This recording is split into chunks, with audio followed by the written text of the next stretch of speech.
حي على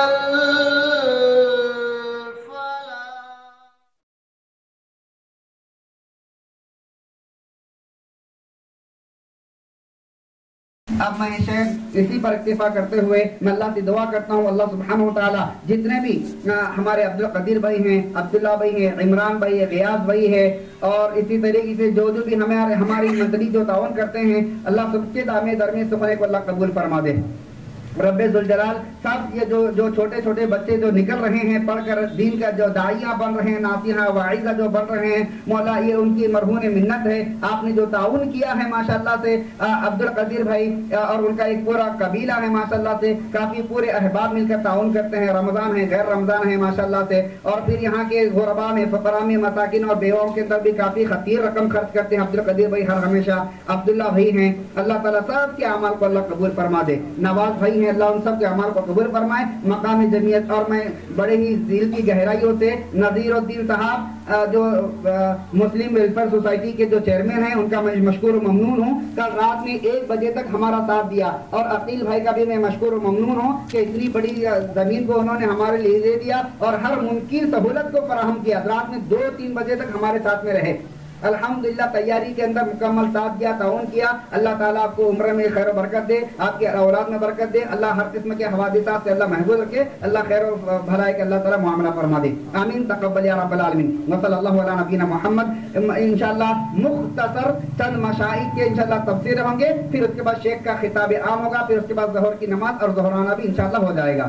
میں گزارش کرتا ہوں کہ جو مشائخ کرام موجود ہیں، ہمارے معلم جامعہ کے جو استاد ہیں جواد جامی صاحب حافظ اللہ سے گزارش کرتا ہوں وہ تفسیر اور جو تبصرے ہیں تو مبصرین علماء کرام کو جو ہے چند منٹ کے ذریعے سے جو ہے ان کو جو ہے موقع دے، اور انشاءاللہ یہ مجلس جو ہے پھر جو ختم کی جو جس کا انتظار لوگ کر رہے ہیں وہ انشاءاللہ وہ گھڑی بھی انشاءاللہ قریب آ جائے گی۔ جواد جامی صاحب حافظ اللہ۔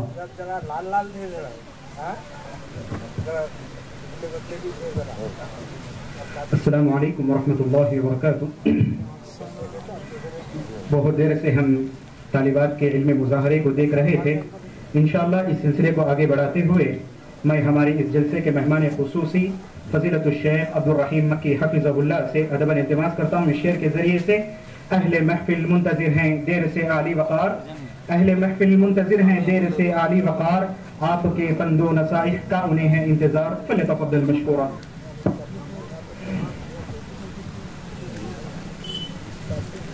السلام علیکم ورحمۃ اللہ وبرکاتہ۔ الحمدللہ کفا وسلام علی عبادہ الذین اصطفى، اما بعد فاعوذ باللہ السمیع العلیم من الشیطان الرجیم۔ من عمل صالحا من ذکر او انثى وهو مؤمن فلنحيينه حياة طيبة ولنجزينهم اجرهم باحسن ما كانوا يعملون۔ محترم صدر اجلاس، معزز علماء کرام، ذی وقار حاضرین و خواتین اور عزیز طالبات، بڑی اچھی مناسبت سے ہمیں اس اجلاس میں بطور مہمان خصوصی مدعو کیا گیا۔ ان کی اس دعوت پر میں شکر گزار ہوں۔ شکر گزاری اس لیے نہیں ہے کہ ہمیں مہمان خصوصی بنایا گیا، شکر گزاری اس بات پر ہے کہ ہمیں عزیز طالبات کے خطابات اور ان کی تقاریر کو سننے کا موقع دیا گیا۔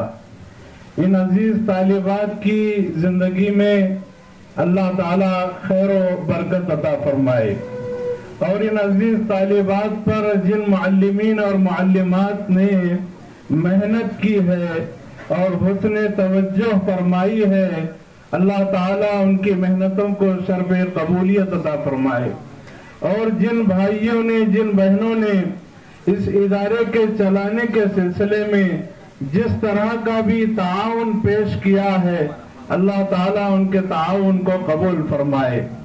مختصراً میں یہ عرض کرنا چاہتا ہوں کہ دنیا میں انسان انسانیت کی بنیاد پر اچھے کام کرتا ہے، لیکن مومن کی شان یہ ہے کہ مومن صرف انسانیت کی بنیاد پر نیک عمل نہیں کرتا، بلکہ ایمان کے تقاضے کی وجہ سے نیک اور صالح عمل کرتا ہے۔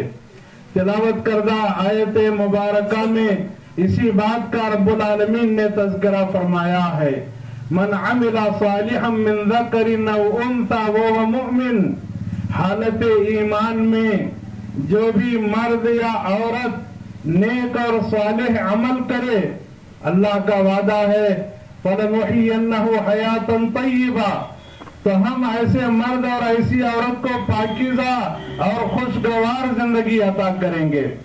اللہ کرے کہ ہم اور آپ جو اعمال انجام دیتے ہیں وہ ایمان کے تقاضے کی بنیاد پر انجام دیں، اور اللہ تعالی ہم سب کو خوشگوار زندگی عطا فرمائے۔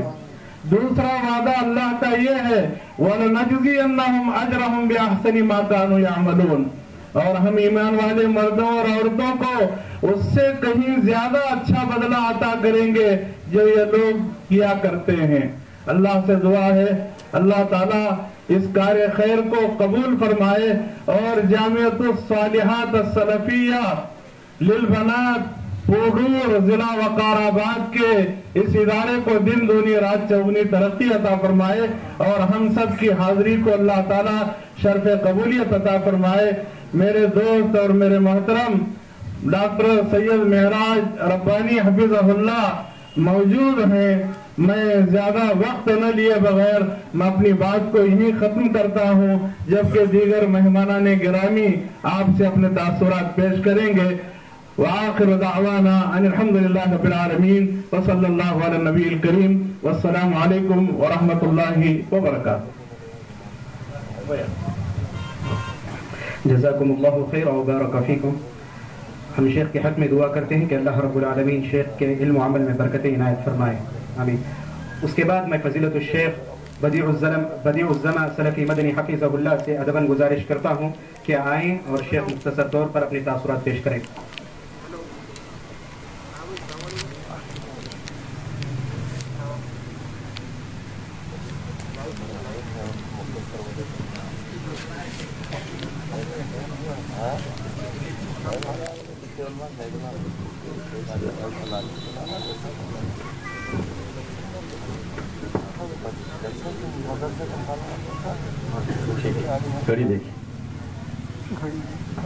بسم الله الرحمن الرحيم، الحمد لله وحده والصلاة والسلام على من لا نبي بعد، أما بعد فأعوذ بالله السميع العليم من الشيطان الرجيم من همزه ونفخه ونفثه ألم تر كيف ضرب الله مثلا كلمة طيبة كشجرة طيبة أصلها ثابت وفرعها في السماء تؤتي كلها كل حين بإذن ربها ويضرب الله الأمثال للناس لعلهم يتذكرون۔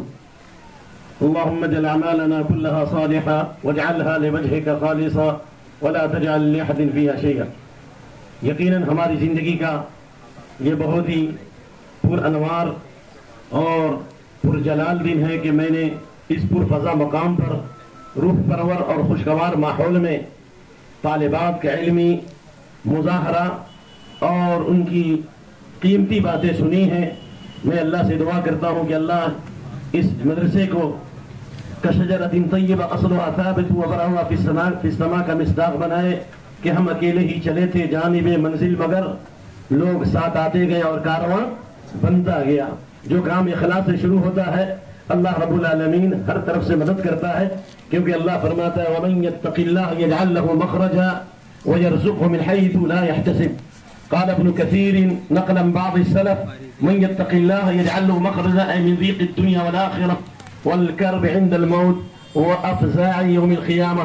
اگر ایمان اور اخلاص کے ساتھ تقوی کی بنیاد پر جو کام شروع ہوگا اللہ تعالیٰ دنیا کی تنگیوں سے، آخرت کی تنگیوں سے نجات دے گا، موت کی سختیوں سے نجات دے گا، اور قیامت کی ہولناکی سے اللہ تعالیٰ نجات بخشے گا۔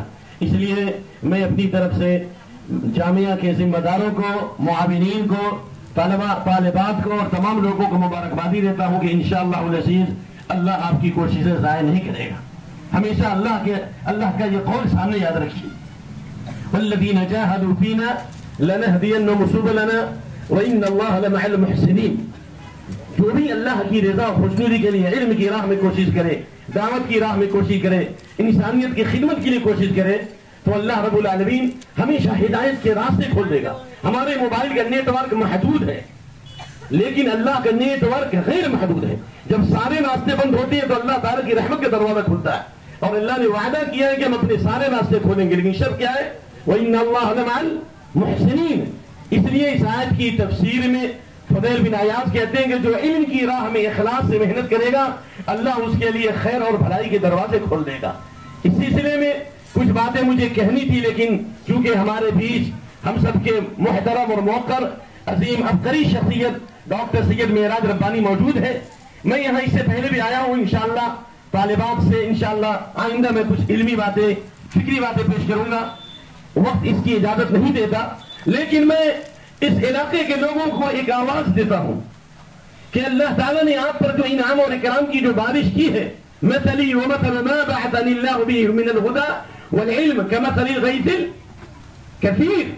علم اور ہدایت کی مثال، جس علم اور ہدایت کو نبی صلی اللہ علیہ وسلم لے کے آئے اس کی مثال مسلسل بارش کی ہے.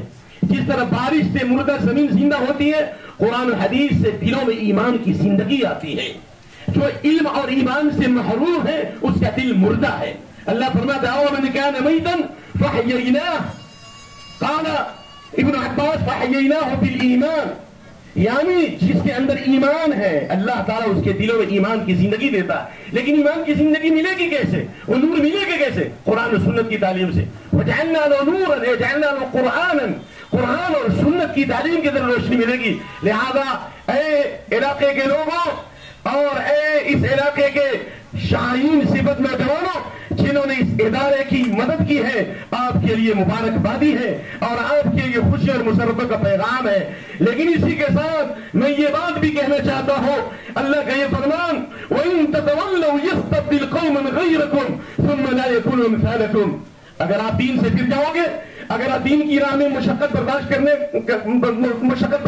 کا وعدہ نہیں کرو گے، تن پروری کے شکار ہو جاؤ گے اور اس فتنے کے دور میں اس ادارے کو مضبوط کرنے کی کوشش نہیں کرو گے، اپنے مطلب کی بات کرو گے، تو جس طرح اللہ تعالیٰ نے پرندوں سے کام لیا، اللہ نے درختوں سے کام لیا. اور یاد رکھیے میں آپ کو یہ بتانا چاہتا ہوں یہ ادارہ ترقی کرتا جائے گا اور اللہ تعالیٰ اپنے لشکروں کو اتارے گا. اس لیے کہ امام ابن ماجہ نے صحیح سند کے ساتھ پیج نمبر 1 پر یہ حدیث نقل کی ہے ان ابی عنبۃ الخولانی وقد صلى قبل القبلتين قال سمعت رسول الله صلى الله عليه وسلم يقول لا يزال الله يغرس في هذا الدين غرسا يستعمل في طاعة الله. اللہ اس دین میں نئے پودے لگائے گا، نئے لوگوں کو پیدا کرے گا، کافروں میں ایمان والوں کو زندہ کر دے گا اور اللہ تعالیٰ وہاں سے کتاب و سنت کے خوشنما باغ لگا دے گا. اگر آپ لوگوں نے اس ادارے کی ترقی میں مشقت برداشت نہیں کی اور اپنی خود غرضی کے شکار رہے تو ہو سکتا ہے کہ کہیں اللہ کا عذاب ہم پر نازل نہ ہو. میں نے بڑے بڑے مشائخ سعودیہ سے اور سلف علماء سے سنا ہے جس علاقے میں مدرسے ہوتے ہیں جہاں قرآن و سنت کی تعلیم ہوتی ہے اس پورے علاقے پر اللہ کی رحمت و نور کی بارش ہوتی ہے اور اس تعلیمی اور اس قرآن و سنت کی برکت سے اللہ آنے والے عذاب کو روک دیتا ہے. اس سلسلے میں بے شمار نصوص موجود ہے جو وقت کی کمی کے باعث میں پیش نہیں کرتا. میں اسی پر اکتفا کرتا ہوں کہ جنہیں حقیر سمجھ کر بجھا دیا تم نے وہی چراغ جلیں گے تو روشنی ہوگی. سبحان ربک رب العزت عما یصفون وسلام علی المرسلین والحمد للہ رب العالمین والسلام علیکم ورحمۃ اللہ وبرکاتہ. جزاکم اللہ خیرا بارک فیکم. اس کے بعد میں فضیلت الشیخ سید واجد حسن مدنی حفظہ اللہ سے گزارش کرتا ہوں کہ وہ مختصر 5 منٹ کے اندر اپنے تاثرات کو پیش کریں.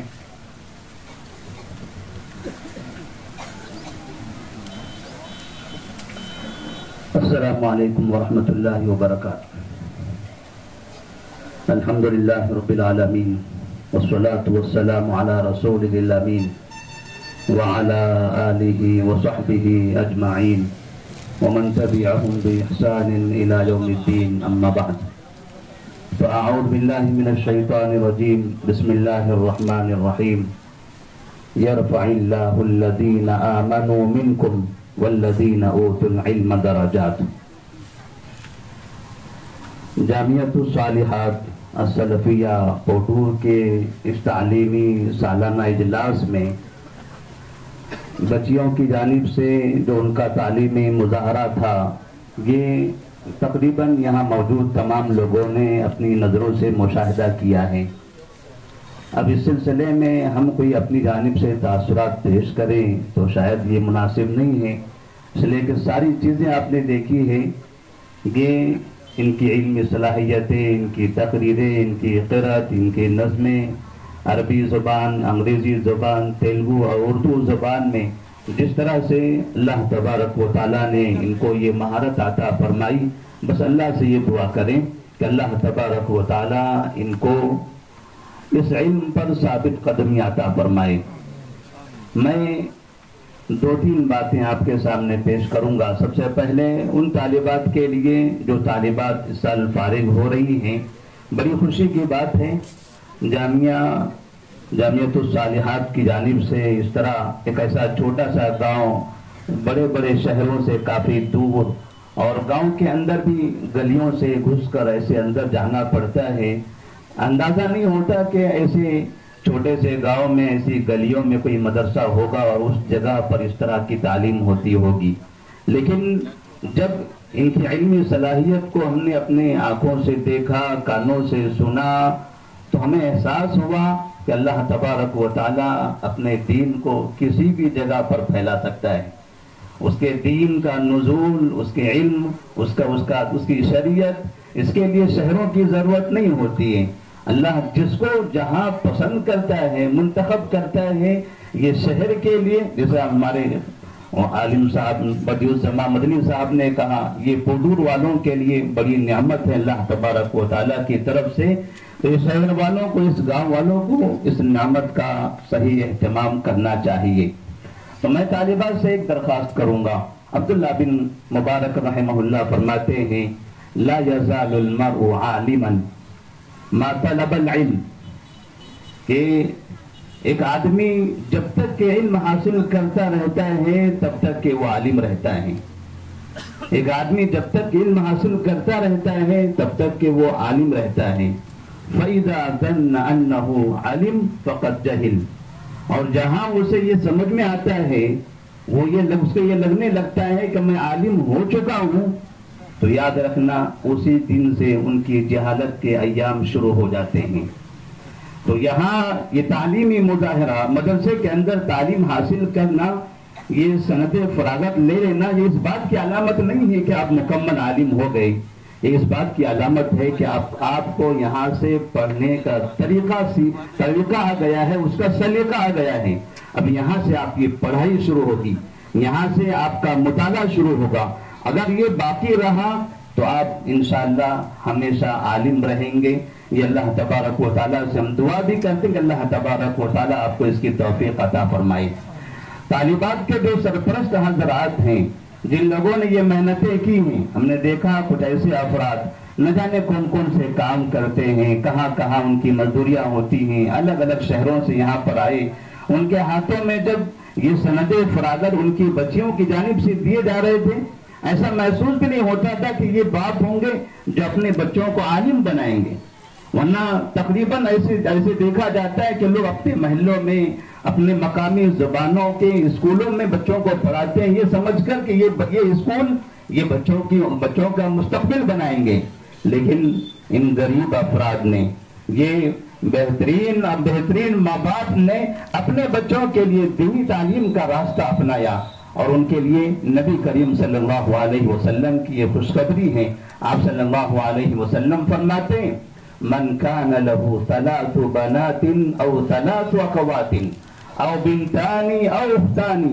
فاحسن الیہن واتقى اللہ فیہن فلہ الجنہ، یہ بچیوں کے، وہ بچیاں جو یہاں تعلیم حاصل کر رہی ہیں، ان کے ماں باپ، ان کے سرپرستوں کے لیے اللہ تبارک و تعالیٰ کی طرف سے یہ انعام ہے کہ جن کے پاس 3 بیٹیاں ہوں یا 2 بیٹیاں ہوں یا 1 بیٹی کیوں نہ ہو، اگر وہ اپنی ان بچیوں کی تربیت صحیح کرتے ہیں، شریعت پر اس کو گامزن بنا دیتے ہیں، اس راہ پر اس کو چلا دیتے ہیں، تو نبی صلی اللہ علیہ وسلم فرماتے ہیں فلہُ الجنہ، تو ان کے لیے جنت ہے۔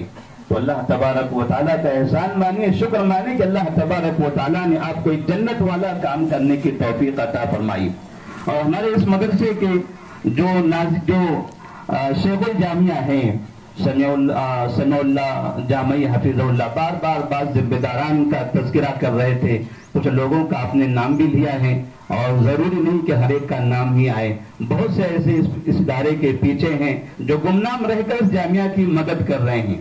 جن لوگوں نے بھی اس جامعہ کی مدد کی ہے بچوں کو تعلیم دلانے کے لیے، بچوں کے رہنے کے لیے، ان کے کھانے پلانے کے معاملات، کسی بھی چیز میں علم حاصل کرنے کے لیے جو بھی سہارا انہوں نے دیا ہے، نبی کریم صلی اللہ علیہ وسلم کی طرف سے ان کے لیے بھی ایک بشارت ہے، من دل علی خیر فلہ مثل اجر فاعلہ۔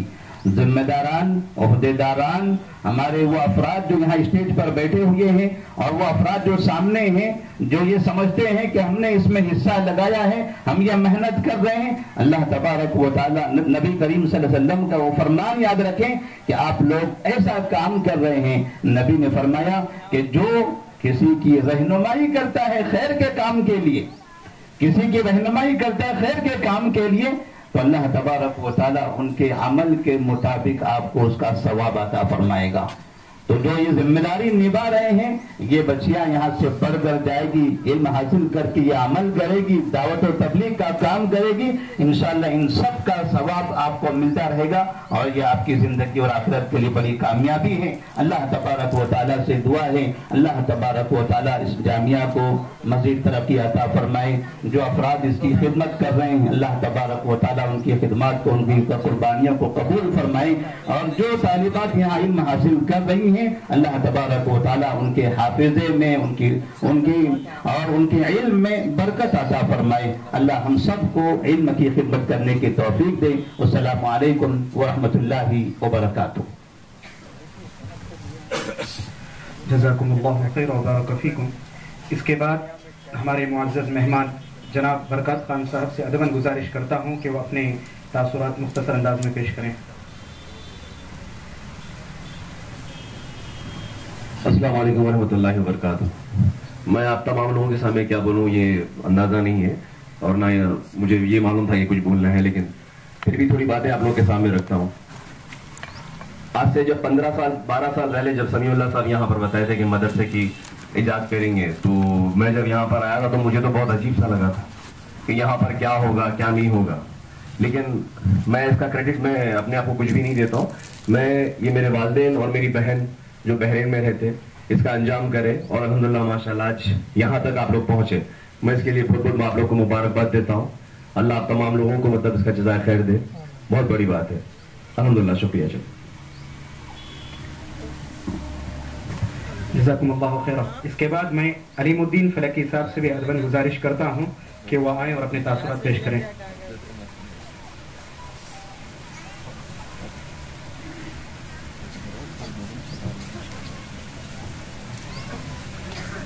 السلام علیکم۔ الحمدللہ رب العالمین، نحمدہ نصلی علی رسولہ الکریم، اما بعد، فاعوذ باللہ من الشیطان الرجیم، بسم اللہ الرحمن الرحیم۔ سب سے پہلے تو میں دل کی گہرائیوں سے شکر گزار ہوں ڈاکٹر حمزہ بنت عبدالعزیز کا، جنہوں نے آج ایک اتنا یادگار موقع فراہم کیا ہے۔ فضیلت شیخ عبدالرحیم مکی صاحب موجود ہیں یہاں پر، یہ ہمارے مشن کے نہ صرف محسن ہیں، رہنما ہیں، اصلاح فرماتے ہیں۔ فضیلت شیخ میراد ربانی صاحب بھی تشریف فرما ہیں، جن سے سعودی عرب میں انٹریکشن ہوئے تھے، اور تقریباً انتہائی قابل ترین فضیلت شیوخ موجود ہیں۔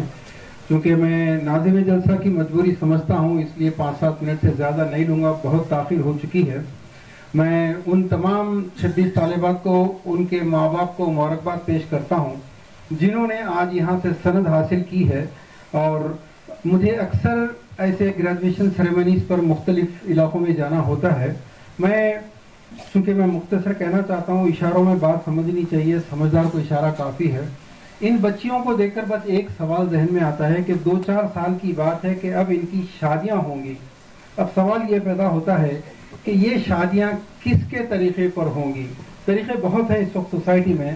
میں یہ بات اس لیے کہہ رہا ہوں دوستو کہ ہم لوگ جس مسئلے کو محسوس نہیں کر رہے ہیں، چونکہ ڈاکٹر حمزہ بن عبدالجلیل نے مجھے خاص طور پر یہ حکم دیا ہے کہ میں اس مشن کے بارے میں آپ حضرات کو متعارف کرواؤں جو کام ہم لے کر نکلے ہیں، تو اتنے بڑے شیوخ یہاں پر موجود ہیں، کاش یہ بات میں التماس کر رہا ہوں کہ اس بات پر ضرور غور فرمائیے کہ علم دین حاصل کرنے والوں کا عام دنیاوی ڈگریز حاصل کرنے والی طالبات کے مقابلے میں بہت اونچا مقام ہوتا ہے. اس کا اندازہ نہیں لگایا جا سکتا کہ کتنے اونچے مقام پر دنیا اور آخرت میں ہوں گی. ظاہر ہے کہ یہ درس قرآن دیں گی، یہ تلاوت قرآن کریں گی، یہ تقریر کریں گی، تحریر پیش کریں گی، اور دعوت و تبلیغ کے لیے ان کا ہر عمل ایک سوسائٹی میں ماڈل بنتا چلا جائے گا، لوگ اس کو فالو کریں گے. لیکن انفارچونیٹلی آج سچویشن یہ ہے کہ جب ان کی شادی کا وقت آئے گا تو پھر وہ جو دنیاوی ڈگریز حاصل کر رہی ہیں، وہ جو جاہلائیں ہیں، یہ عالمائیں ہیں، یہ سارے کے سارے اس وقت ایک ہی صف میں کھڑی ہو جائیں گی. وہی سانچک، وہی منجے، وہی جہیز، خوشی سے دینے کے نام پہ جہیز، وہی خرچے، وہی بوجھ، شادی کے دن کے کھانے وہی. تو پھر اس عالمیت کی ڈگری کا یا اس دنیاوی ڈگری کا فائدہ کیا ہوا کہ اگر آپ نے کتاب اللہ اور کتاب السنہ کو مکمل سیکھ کر اس کا عملی نمونہ، اور پھر دوسرے کئی ایسے مسائل ہیں جن پہ مسجدیں، مدرسے، مسلک الگ تو ہو سکتے ہیں، تقسیم ہو سکتے ہیں، وہ مسائل کی بات مت کریں، اس مسئلے کی بات کریں. یعنی کہ یہ شادیاں جس کی وجہ سے آج پوری سوسائٹی کہاں آ کے پہنچ چکی ہے، معاشی طور پر غربت اور افلاس کے گڑھوں میں گرے ہوئے ہیں، ہینڈ ٹو موت ہو چکے ہیں. میں بچیاں بیٹھی ہیں، میں کیا بتاؤں آپ کو کہ مسلمان عورتوں کا کیا حشر ہو رہا ہے. تو اس کا مطلب یہ ہے کہ ہم ایسے مسائل جن سے دین کو قائم نہیں ہو رہا اس پر تو بہت تحقیق کر رہے ہیں، لیکن وہ مسئلہ جس سے پوری سوسائٹی برباد ہو رہی ہے، ہول سٹی میں گانجا بیچ رہے ہیں لڑکے پورے کیونکہ شادیاں لیٹ ہو رہی ہیں، لڑکیاں کیا کر رہی ہیں، شادیاں لیٹ ہو رہی ہیں. یہ ایک مسئلہ اگر حل نہیں کر سکے تو یقیناً ہمارے نصاب تعلیم میں کچھ نہ کچھ تو کرنا پڑے گا، غور کرنا پڑے گا. مثال کے طور پر چھوٹی سی مثال لیجئے کہ طلاق کے مسائل اتنی تحقیق کی گئی کہ اگر کوئی مذاق میں بول دے، نشے میں بول دے، دیوانگی میں بول دے تو طلاق ہو گئی. اگر اس کے بچے ہوں تو جائیں بچے جہنم میں. نکاح کے مسئلے پر، شادی کے مسئلے پر اتنی گہرائی سے تحقیق کیوں نہیں ہوئی؟ مثال کے طور پر مہر لیجئے. مہر عورت کی آزادی کا ٹوکن تھا، اس کی عزت اور اس کی آبرو کا ایک ٹوکن تھا.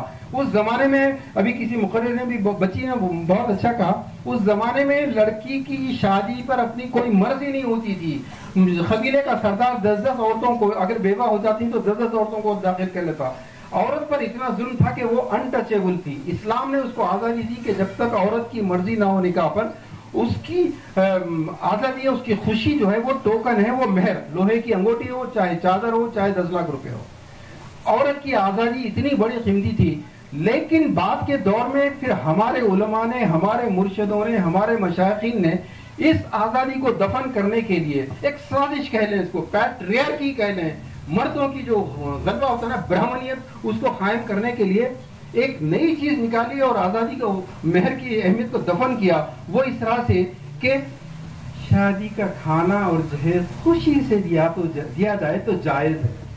علماء کی محفل میں ایک ہی ریکویسٹ کر رہا ہوں آپ سے، ہم کو حرام و حلال کا تعین کرنے کے لیے جو طریقہ بتایا گیا ہے کہ پہلے قرآن، اگر وہاں نہ ملے تو سنت، وہاں نہ ملے تو پھر صحابہ وغیرہ وغیرہ، یہ طریقہ کار ہے. اگر کوئی چیز قرآن میں یا سنت میں مل جائے تو پھر کسی صحابی میں اگر موجود ہے تو کوئی ضرورت نہیں، کسی تابعین، غیر تابعین کی زندگی میں مثال ہے تو اس کی ضرورت نہیں ہے. یہ جو مہر ادھار کا کانسیپٹ لایا ہے، کہاں سے لایا گیا، کس نے لایا؟ اور اس مہر نے عورت کی آزادی کو دفن کر کے یہ جہیز مہارانی جو دوائی کا تھا، یہ کھانا، یہ شیوا پاروتی کا تھا. لیکن ان رسموں کو کس نے اسلامائز کیا؟ ہم علماء نے، چاہے جس مسلک کے ہوں. دوستو ایسے کئی مسائل ہیں، وقت اجازت نہیں دیتا بالکل، لیکن ضرورت اس بات کی ہے. یہ شادی کا کھانا، جہیز تو 2-4 لاکھ کا ہے، شادی کا کھانا کئی لاکھ میں گھر بک رہے ہیں، لڑکی کے بھائی کنگال ہو رہے ہیں. میں آپ عالموں سے درخواست کرتا ہوں، تحقیق کریں اس مسئلے کو کہ یہ شادی کا کھانا کتاب اللہ، کتاب السنہ میں ہے یا نہیں. کیا میرے نبی کا طریقہ ہے؟ کیا صحابہ کا طریقہ ہے؟ کیا یہ مہر ادھار اور 11 لاکھ کی شادی نے، کیا یہ جائز ہے؟ ہم اگر اس کو چینج نہیں کر، میں نے یہ سعودی عرب میں رہا، میں 35 سال رہا، کئی سعودی علماء سے ملاقات کی. ان کو شباب الاسلامی میں, IDP میں اور جالیات میں کئی جگہ پہ مل کے جب ان سے پوری میں نے بتائی کہ یہاں ہمارے یہاں عورت اور لڑکی والے ڈوب جاتے ہیں, وہاں پر مرد ڈوبتے ہیں, سسٹم وہی ہے, ولا تبذروا تبذروا تبذیرا ان المبذرین کانوا اخوان الشیاطین. فضول خرچی جتنی سعودی عرب میں وہ یہاں بھی ہے, شکل الٹی ہے. ان لوگوں نے ہمیشہ بات غور سے سنی اور کہا واللہ انت صحیح لیکن نحن قبیلہ حربی, نحن قبیلہ کہتا نہیں, ہمارے قبیلے میں ایسا ہی ہوتا ہے, اللہ کے نبی کے قبیلے سے بڑھ گیا تمہارا قبیلہ. نہ وہاں شادیوں پر کنٹرول نہ یہاں, اس کے نتیجے میں غربت اور افلاس اتنا زیادہ بڑھ گیا ہے کہ میں بیان کرنا نہیں چاہتا. سولوشن کی طرف آئیے. صرف 2 باتیں میں عرض کرنا چاہوں گا, ریکویسٹ ہے آپ سے. ایک تو یہ کہ سیم ٹائم نکاح, جیسے سعودی عرب میں پہلے ولیمہ ہوتا ہے پھر بعد میں دلہن کی وداعی ہو جاتی ہے. دیکھیے ایک ہی کھانے میں سارے قصے ختم. ابھی شیخ فضیلت شیخ عبدالہادی عمری نے شاندار مثال قائم کی. ان کے اپنے بیٹے کی شادی کی اور بیٹے نے مغرب کی نماز پڑھائی, مغرب کو نکاح ہوا اور اس کے بعد ولیمہ اسٹیٹ ہوئے. آپ لوگ کم سے کم وقت برباد کرتے ہوئے یہ کام کیجئے. دوسرا, جو ہمارے نبی کے طریقے پر شادی, میرے دوستو ہم لوگ جیبوں میں مشرک کے, کافر کے, بدعتی کے کیا کیا فتوے لے کے گھوم رہے ہیں, بانٹ رہے ہیں سب کو. داڑھی کم ہے تمہاری, تم فلاں ہیں, تم برقع نہیں پہنتے, تم فلاں ہیں, تم ہاتھیاں مانتے, تم فلاں ہیں, تم فاتحہ دیتے, تم فلاں ہیں, تم فاتحہ نہیں دیتے, تم فلاں ہیں. تو پھر ایک فتویٰ اس کے لیے بھی تو لائیے جو میرے نبی کے طریقے پر شادی کرنا نہیں چاہتا. اللہ کے نبی نے کہا کہ ایک وقت آئے گا سب کہ ایک سنت کو تھامنا ہتھیلی میں انگارہ تھامنے کے برابر ہوگا. آج یہ دور ہے کہ اللہ کے نبی کے طریقے پہ نکاح کر کے بتاؤ, کوئی مائی کا حلال نہیں کرتا, چاہے کوئی مسلک کا ہو. 10% لوگ کر رہے ہیں, لیکن کسی شادی خانے میں جاؤ, مسجدیں الگ ہے ہماری لیکن شادی خانوں میں جاؤ, آج ایک مسلک والوں کا ولیمہ ہے وہاں پر 2000 آدمی کا, تو کل اسی شادی خانے میں ایک اور مسلک والوں کا شادی کے دن کا کھانا ہے, تیسرے مسلک والوں کی منگنی کا کھانا ہے. میرے دوستو اللہ کے نبی کے بیٹیوں کی, صاحبزادیوں کی, امہات کوئی منگنی ہے جب اللہ کے نبی کا طریقہ نہیں ہے. آپ کے پاس دعوت نامہ آئے, آپ ایک ہی بات بولو, میرے نبی کے طریقے پہ نہیں یہ شادی, میرے لیے یہ کھانا جائز نہیں ہے, میں نہیں آ سکتی. اب جہاں اس کے شرعی مسائل عبدالرحیم مکی صاحب نے میری کتاب نکاح یا وواہ کا مقدمہ لکھا ہے, ان سے بڑا شیخ اور بھائی سارے ہیں, میں چونکہ تعارف نہیں, میں معافی چاہتا ہوں. عبدالرحیم مکی صاحب کا وہ مقدمہ پڑھ لیجئے, آپ کی بات سمجھ میں آئے گی. 2 سولوشن ہے, ایک ہی نشست میں نکاح اور ولیمہ کیجئے, اور دوسرا ایسی ہر شادی جس میں منگنی کا کھانا, جس میں جہیز, جس میں جوڑے کی رقم, جس میں کھانے شادی کے دن کا کھانا وغیرہ جہاں ہے, ایسا رخا آنے کے بعد میں آخری سوال ریکویسٹ التماس کر رہا ہوں علماء سے, صرف یہ بتائیں 2 باتیں. کیا جہاں ہر سنت کی اتباع لازمی ہے وہاں شادی کی سنت پر بھی کیا 100% اتباع ضروری ہے؟ I want answer. 25% مہارانی جودھائی کا, 25% MP MLA کا, 25% اللہ کے اوکے جائز ہے, بول دیجیے خلاص. لیکن اگر شادی مکمل نبی کے طریقے پر 100% ہو تو پھر ایسی شادیوں کا بائیکاٹ ضروری ہے. دوسرا, ایسی شادیوں کا دعوت نامہ قبول کرنا کیا جائز ہے جو نبی کے طریقے پہ نہیں ہے؟ اگر علماء کرام اس کے اوپر, یہ مشن سب سے بڑا مشن اس دور کا جہاد ہے, ہتھیلی میں انگارہ تھامنے والا یہ ہے. اگر علماء بالخصوص میراج ربانی صاحب کی بات امریکہ میں گیا وہاں پر سنی گئی, لندن گیا وہاں پر ان کی شہرت ہے. اللہ نے ان کو اتنی مقبولیت یہ ہے کہ کریم نگر سے ہمارے دوست یہاں آئے ہوئے ہیں, وہ بتا رہے تھے کہ 90s میں میراج ربانی صاحب کی کیسٹ, وہ زمانہ آڈیو کیسٹ کا تھا, وہ کیسٹ سن کر بے شمار لوگ یہ بدعت اور یہ شرک چھوڑ کے توحید پرست ہو گئے. اللہ نے یہ تعیذ من تشاء وتذل من تشاء, یہ اللہ تعالیٰ کی طرف سے ہے. اگر کوئی تقریر کرنے کی, کو پریکٹس کر کے آ کے رنگ جمانے کی کوشش کرے تو نہیں ہوتا, یہ اللہ دیتا ہے. میں بالخصوص میراج ربانی صاحب سے درخواست کرتا ہوں کہ آج یہ شادیوں کے فرنٹ نے مسلمانوں کی غربت اور افلاس کو اتنا عروج پہ پہنچا دیا ہے کہ پروسٹیٹیوشن بڑھتا جا رہا ہے, بے روزگاری بڑھتے جا رہی ہے. بس میری ریکویسٹ ہے آپ تمام سے, وآخر دعوانا الحمدللہ رب العالمین. جزاکم اللہ خیرہ. اس کے بعد میں مختصر طور پر فضیلت الشیخ نذیر احمد جامی حفظہ اللہ سے گزارش کرتا ہوں کہ وہ آیا اپنے تاثرات پیش کریں.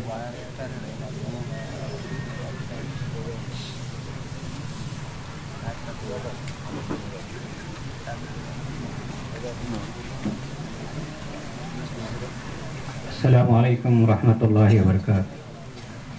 الحمد للہ رب العالمین والصلاة والسلام على سيد المرسلين وصلى الله على النبي. قال الله تبارك وتعالى في القرآن المجيد والفرقان الحميد إن الله لا يضيع أجر المحسنين.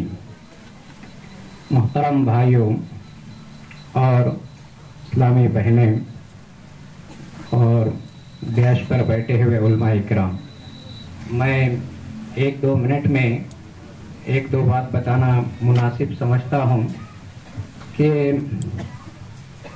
جو مدرسے چلتے ہیں اس کے لیے 2 چیزوں کی ضرورت پڑتی ہے. ایک ہوتے ہیں گاؤں والوں کا سپورٹ. کس جگہ مدرسے چلتے ہیں گاؤں والوں کا سپورٹ. میں ابھی شیخ بدیع الزمان حفظ اللہ جامعہ محمدیہ رائے دورگ میں صدارت کیے تو وہ لائیو پروگرام دیکھ رہا تھا. تو اس کے اندر جس زمانے میں آج سے 20-25 سال پہلے ہم پڑھتے تھے تو وہاں پر جب بھی سالانہ جلسہ ہوتا تو وہاں کے لوگ جو ہے کچھ بچوں کی ہمت افزائی کے لیے انعامات دیتے تھے. تو وہ آج مر گئے لیکن ان کے بچے آ کے جو ہے وہاں کے بچوں کو انعامات تقسیم کر رہے ہیں. اور پھر جو ہے اسی طریقے سے ایک گاؤں ابھی ایک پروگرام چلا جو رائچور ڈسٹرکٹ میں ہے جس کا نام ہے جو ہے کوی تال. یہ رائچور ڈسٹرکٹ کہاں اور جو ہے اس گاؤں میں ایک حفظ کا مدرسہ ہے. اور وہ مدرسہ کیسے بنا؟ بنانے والا آدمی جو ہے گوا اسٹیٹ کا آدمی ہے. گوا کہاں ہے؟ رائچور ڈسٹرکٹ کہاں ہے؟ کرناٹک کہاں ہے؟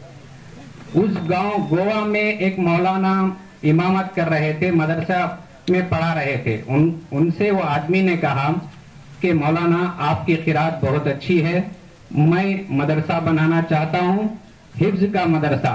تو لہذا وہ رائچور ڈسٹرکٹ میں گوا سے آ کے زمین خرید کے وہ اکیلا مدرسہ بنا دیا. اور پھر اس کے بعد پورے سال کا خرچ وہ اکیلا آدمی سنبھالتا ہے. اور پھر اس نے یہ بھی کہا کہ پرسوں جلسے میں لائیو پروگرام دیکھ رہا تھا تو اس نے یہ بھی کہا کہ اگر میں مر جاؤں تو میرے مرنے کے بعد اس کے چلنے کے لیے میں اتنی پراپرٹی رکھ دیا ہوں کہ وہ چلتا رہے گا. تو میرے بھائیوں، بتانے کا مقصد یہ ہے کہ جس گاؤں میں اگر مدرسہ ہوتا ہے تو گاؤں والوں کو ضروری ہے کہ وہ ان کا ساتھ دیں. اور اس کے علاوہ ہوتا یہ کہ کبھی کبھی ایسا ہوتا ہے ساتھ دینے کے بجائے مخالفت شروع ہوتی ہے اور سمجھتے ہیں کہ اس آدمی نے وہ جو مولانا اس مدرسہ چلا رہے تھے تو ان کو جو ہے مولانا آپ کیسے رہتے ہیں؟ کہا کہ یہ میرا گھر ہے، میں اسی گاؤں میں رہتا ہوں جہاں آپ مدرسہ بنائے. تو دیکھا گھر مولانا کا ایسا ہے، ٹھیک ہے مولانا آپ کے لیے میں 5 لاکھ دیتا ہوں، آپ اپنا گھر کا کام شروع کر دیجئے. آج ہوتا یہ ہے کہ لوگ اتنے بدظن بھی ہوتے ہیں، بعض لوگ، پورے لوگوں کی بات نہیں کہتا ہوں. مولانا اگر جو ہے مدرسہ چلاتے چلاتے سائیکل چلا رہے ہیں تو وہ جو ہے کبھی گاڑی پر آ گئے، کوئی گاڑی خرید لیے. اب بعض مخالفین ایسے شروع ہوتے ہیں مولانا کے پاس سائیکل تھی، 2 ویلر تھی تو کار کیسے آ گئی؟ تو اتنے بدظن ہوتے ہیں. لیکن دنیا میں ایسے بھی لوگ ہیں، مالدار لوگ، جو پورے کا پورا مدرسہ بنا دیتے ہیں اور اس کی سرپرستی بھی لیتے ہیں. تو میرے بھائیوں، میں جس گاؤں میں جہاں کہیں بھی دنیا کے کسی بھی کونے میں جس گاؤں میں مدرسہ ہو، چاہے لڑکیوں کا ہو یا لڑکوں کا، اس گاؤں والوں کو ضرورت ہے کہ اس مدرسے کی بالکل دل کھول کے جو ہے تعاون کریں. صرف ہمارا کام کیا ہے کہ ایک بول بولنا رہتا ہے اور آخرت تک اس کا اجر ہمیں کمانا رہتا ہے، اس کا اجر مرنے کے بعد بھی ملتا ہے.